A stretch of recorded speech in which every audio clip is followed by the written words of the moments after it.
in almost, it seems to me, that the destruction of the hospitals and the schools and of the UN buildings. Would you say, Piers, that you believe that's unintentional? I do not believe Israel's waging genocide. I think that... You believe, but I'm asking you, do you believe that the targeting going in the hospitals well, no, I'll is be clear with you. In a fiery on-air confrontation, Candace Owens goes head-to-head with Piers Morgan and others over a slate of contentious issues, including the Israel-Palestine conflict, allegations of anti-Semitism, and her vocal support of Kanye West's controversial commentary. Sparks fly as Morgan presses Owens on her refusal to label Israel's military actions as genocide, despite her harsh criticism of its conduct. Owens pushes back, defending her position, downplaying accusations against West, and pivoting toward global Christian persecution. The exchange rapidly intensifies, revealing deep ideological rifts on geopolitics, media narratives, and moral accountability. In school. Let me read you the exact wording and see whether you think it applies to... Let me read you the exact definition of genocide from the Oxford English Dictionary.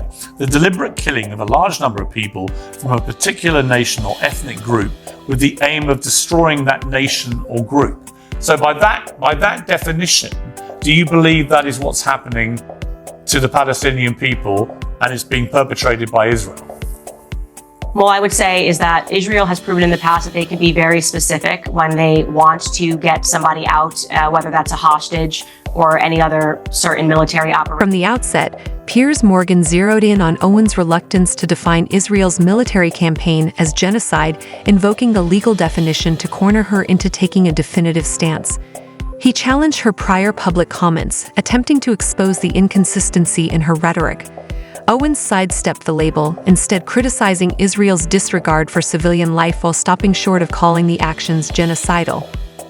This early clash set a confrontational tone, highlighting Owens' strategic ambiguity on hot-button issues while Morgan sought to underline the disconnect between her moral outrage and her unwillingness to use precise, consequential language. What I am seeing happening, forgetting the specific language of a genocide, is something that I'm using my platform to speak out against, because at the end of the day, it doesn't matter to me what the media calls me. I've had every headline. I do not believe that they are being careful in what they are doing.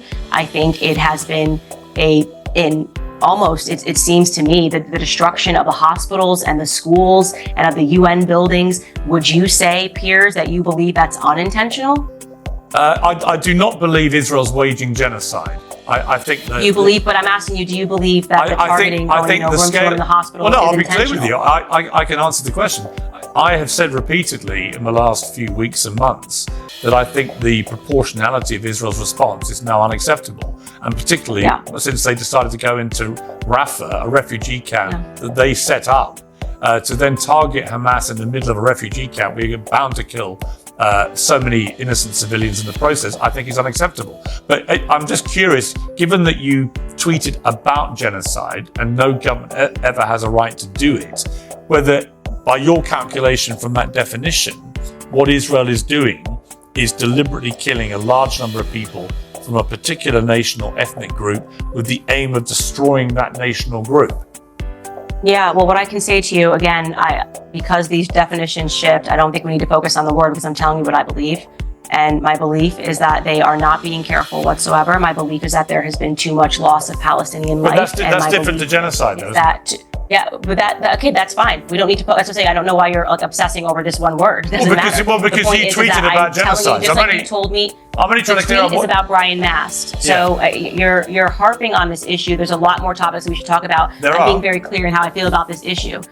The Israeli government is not being careful in how they're dealing with this. I agree with you that the amount of death has been completely unacceptable. When I tweeted that was back in November. So we're talking way more lives that have been lost, and that tweet was about Brian Mast. So I get it. Now, here's my reason. I never imagined the amount of dead Palestinian children that I would see on my X feed since then. It's horrific. It's heartbreaking to me as a mother. It's horrific to me that the media seems almost complicit in the dehumanization of Palestinians, and I will not be on that side, because at the end of the day, the hit pieces, the name calling, the anti-Semitism, the psychopathic language that seems to be coming out of people means nothing. And I want to make sure everybody knows this, right? At the end of the day, you are going to have to. Owens directed much of her criticism at the destruction of schools, hospitals, and civilian infrastructure in Gaza, emphasizing the human toll of Israel's military operations.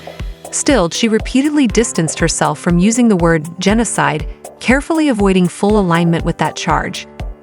Morgan pushed her to reconcile this avoidance with her earlier statements online, but Owens remained evasive, instead framing her critique around the broader humanitarian disaster. Her rhetoric walked a delicate line, condemning the violence without alienating a conservative base likely resistant to that loaded terminology, illustrating her calculated approach to controversial discourse. Nick Fuentes, who is a Holocaust denier, supported you in what he said was your full-fledged war against the Jews. He said, "This is the face of a total Jewish defeat. We effing got your back, Candace. They're filth." What would you say to that? I would never, ever, ever describe Jewish people as a whole as filth. I don't know what the context of that is. Is he referring to the Rabbi Barclay interview? But just to be clear, on my record here, I have had wonderful relationships with Jewish people all throughout my life. Before I was at Daily Wire, I was at PragerU. Candace Prager, Marissa Straight run that company. Marissa Straight is a former IDF soldier. That woman treated me like gold. We never had any issues whatsoever. They were wonderful to me. So I genuinely don't know the context of where or why he said that, but I'm just acknowledging that he said the word filth and that I used the word filth to describe Rabbi Shmuley, who you have had on this show. And I just want to make it clear to everyone watching that Rabbi Shmuley is in fact a piece of filth. Right, but you would not support a full-fledged war against the Jews.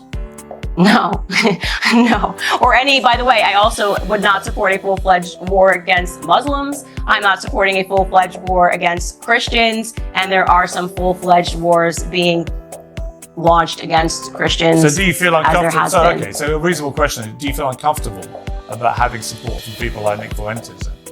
I think it is a absolute nonsense for people. I have on Twitter alone 5.5 million followers. I think it's pointedly ridiculous when people do this and they find a comment and they go, "Do you feel uncomfortable about the fact that this person said this?" I've had the FBI working with me because there are people that read my tweets and believe that we are in a relationship. I had a person who literally left a mental facility because he thought every single one of my tweets was a sign of love and I was speaking in code to him. What I'm not going to do is respond to this tactic of pretending that I'm somehow responsible for the 20 million followers and that I should be knowing what they are saying on their private platforms or their personal platforms or their public platforms every minute of every day. It's a nonsense. You know it's nonsense right now, Piers. If I went into your comments and dug it up and said, "Do you support this?" And it's just, let's just not do that. Well, no, hold but me Nick accountable for the things. Hold me accountable Nick for the Fuentes is things not that I just one of say. your 20 million followers. Nick Fuentes has millions of followers himself. Where does he have? No, stop. Where does he have millions of followers? What platform? Multiple platforms. No. He's banned. He's banned from. This is X now. very interesting to me because he's banned from X now. Yeah, he wasn't he before. does not have. No. He was actually he does not have. He was banned from YouTube. He was banned from X. He was banned from what is the he's literally been banned from everywhere. So when you say something like that, I'm asking you which platform. You just made a statement. He has millions of followers. Well, what I think you're being hyperbolic. Which platform does Nick Fuentes have millions? Morgan further turned up the heat by addressing Owens' past associations with figures like Nick Fuentes, a known white supremacist, raising questions about the ideological extremities orbiting her platform. Owens quickly deflected, arguing that she cannot control who supports or follows her work. She framed the situation as an unavoidable consequence of having a large and diverse audience.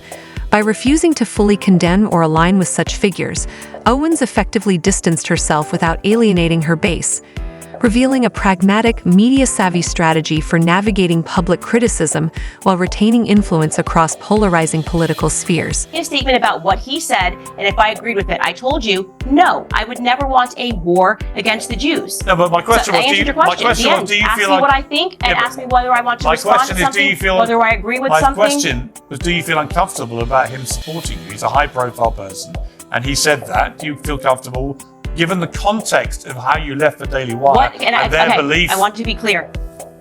Yeah. I do not know what is the context of what you just said to me? As I just said to you, if it was pertaining to Rabbi Shmuley, who I think is a piece of filth, who has gotten away with everything in the media, then I am grateful that people are understanding that that man has harassed me for 2 years. And I am grateful that for any person that has supported me in responding to Rabbi Shmuley and his hag daughter, okay? If you are going to pointedly ask me if I am uncomfortable with the fact that Nick Fuentes also believes that Christ is king, I want every single person in the world to declare Christ is king. Whether you believe them to be a Nazi, a white supremacist, a Jew, a Muslim, it is the phrase itself that I want declared. In a final effort to redirect the conversation, Morgan brought up a prior reference to Rabbi Shmuley Boteach, hoping to reframe the debate. But Owens seized the opportunity to call out what she saw as inconsistencies in Morgan's own stance. She noted that while Morgan had criticized Israel's actions, he too resisted calling it genocide, accusing him of wielding outrage selectively based on semantics. Owens' rebuke highlighted the recurring tension in the discussion, her sweeping critique of Israel versus Morgan's insistence on precise legal language. Their exchange closed with no clear resolution, only a spotlight on the rhetorical tug-of-war that defines so much of today's global discourse.